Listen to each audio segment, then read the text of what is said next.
প্রত্যেক দিনের একঘেয়েমি রান্না ওই ভাত, ডাল, মাছের ঝোল, বিভিন্ন রকমের তরকারি, এত কিছুর ঝামেলা না করে চলুন একদম কম সময়ে একটু মুখের স্বাদও চেঞ্জ হবে, আবার খেতেও দারুণ হবে এমন একটা রেসিপি আপনাদের সাথে শেয়ার করি। আর এটা আপনারা দুপুরের লাঞ্চের জন্যও বানাতে পারেন, আবার রাতের ডিনারের জন্যও কিন্তু দারুণ লাগে খেতে। তো তার জন্য এখানে আমি 1 কাপ নিয়ে নিয়েছি বাসমতি চাল। চালটাকে বেশ ভালো করে ধুয়ে নিয়ে এটাকে আমি 15 মিনিট মতো জলে ভিজিয়ে রাখবো। খুব বেশিক্ষণ কিন্তু এটাকে জলে ভিজিয়ে রাখার দরকার নেই, 15 মিনিট পরে এটাকে আমি আর এদিকে কড়াই বসিয়ে দিয়ে দিলাম তার মধ্যে রিফাইন তেল। আমার এই রেসিপিটাতে যতটা পরিমাণ তেল লাগবে ততটাই দিয়ে দিয়েছি। আর এর মধ্যে সামান্য পরিমাণে একটু লবণ ফেলে 3টে মিডিয়াম সাইজের আলু আমি একটু বড় সাইজ করে কেটে নিয়েছিলাম, সেই আলুগুলোকে একটু বাদামি রং করে ভেজে নিচ্ছি। আর দিয়ে দিলাম 4টে সেদ্ধ ডিম, ডিমটার গাটা একটু চিড়ে নিয়েছি।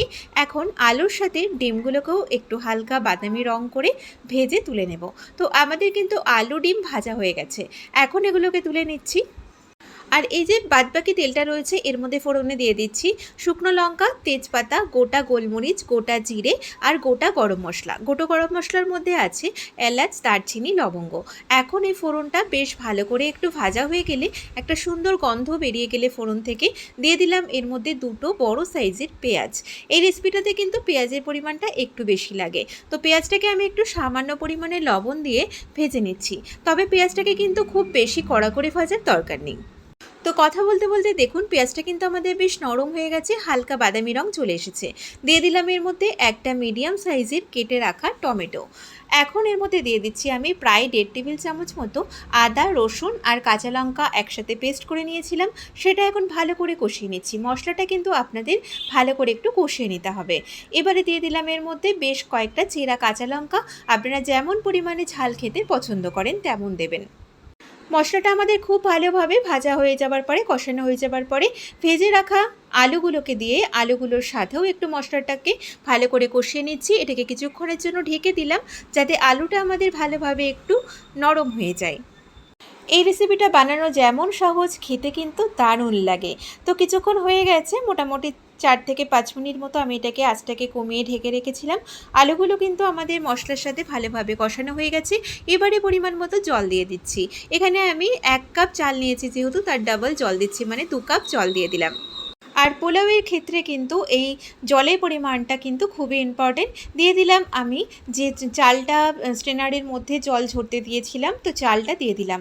এখন এর মধ্যে স্বাদ মতো লবণ দিয়ে দিচ্ছি একটু স্বাদ মতো কয়েকটা দানা চিনি, আর দিয়ে দিচ্ছি একটু লেবুর রস। লেবুর রসটা দেওয়ার কারণে কিন্তু ভাতটা বেশ সুন্দর সাদা হয় এবং বেশ একটু টেস্টও আসে, টকটক ভালো লাগে খেতে। এখন আঁচটাকে একটু কমিয়ে নিই, এটাকে আমি ঢেকে দিয়েছিলাম প্রায় 7 মিনিটের জন্য। তো এখন ঢাকনাটা খুলে দিলাম। দেখুন এটা কিন্তু আমাদের এখনও তৈরি হয়নি, এটার মধ্যে কিন্তু এখনও জল রয়েছে, চালটা ভালোভাবে সেদ্ধ হয়নি। এবারে আমি এই ডিম যে 4টে ভেজে রেখেছিলাম সেটা দিয়ে দিলাম, আর দিয়ে দিলাম 1 চামচ মতো ঘি।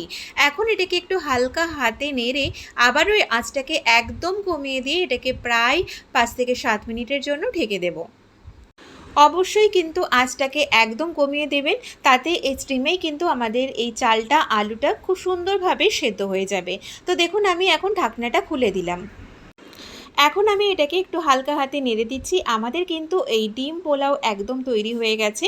এটা কিন্তু ঠান্ডা হলে একদম ঝরঝরে হয়ে যাবে। তো এখন এটাকে আমি প্রায় 10 মিনিট মতো গ্যাসের আঁচটাকে একদম অফ করে দিয়ে ঢেকে রেখেছিলাম।